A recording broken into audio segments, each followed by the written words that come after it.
I think that nobody quite knows which drink it is that takes him over the edge of being merely a social or hearty, laughing drinker into a morose and hungover, wretched creature who shakes and creaks and sweats and has nightmares, and it's always November and it's raining and it's 3 o'clock in the morning and there's nowhere to go, and you reach out for a cigarette and smoke and think of all the horrible things you've done in your life.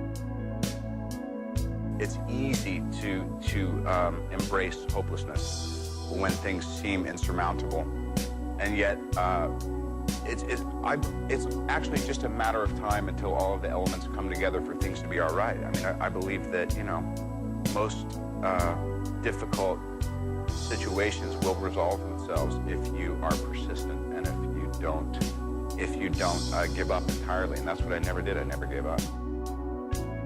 I didn't go too far down the skids. I 15 years and I finally came to my senses, and I'm glad I did. It was a long time ago, and you know, I see people still carrying this monkey on their back, which it is. I was in a little town in Alaska. It wasn't the end of the world, but you can see it from there. And it was like all of a sudden I thought, I could drink.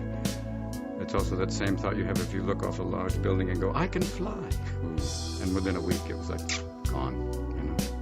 And now, you know, I realize I can't. So that was the gift, you know. My whole family was definitely, they were all drinkers, and they abused it. And they say it's hereditary, and I'm sure it is, because I have a long list of it. Like, I would go out with friends being like, okay, you know what normal people do?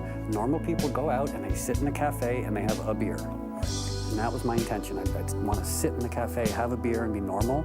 Fast forward 8 hours, I've had 15 drinks. There are 20 strangers in my apartment. There are people smoking crack in my bathroom. Lo and behold, I was right, because I did see people over the years who would try to keep up with Hunter, and they would just fall. They would just fall miserably, you know. You know, there were certain substances that were basically, you know, that would kill a horse, but for Hunter it was like an espresso.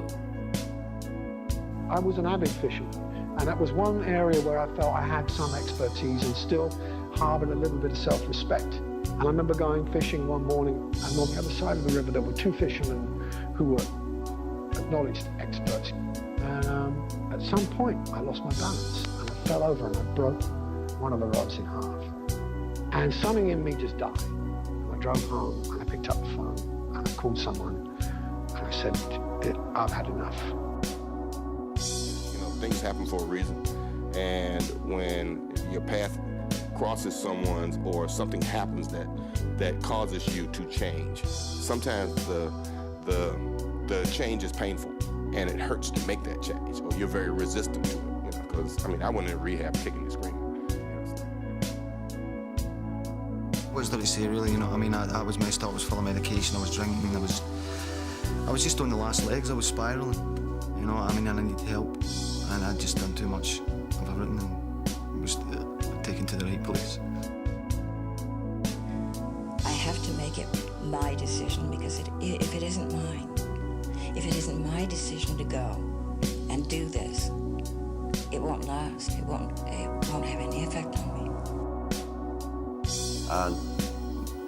My relationships with my friends, my family, everybody around me are so good and have been for so many years now. I wouldn't do anything to destroy that again. You know, it's very hard to have relationships when you're doing drugs and drinking.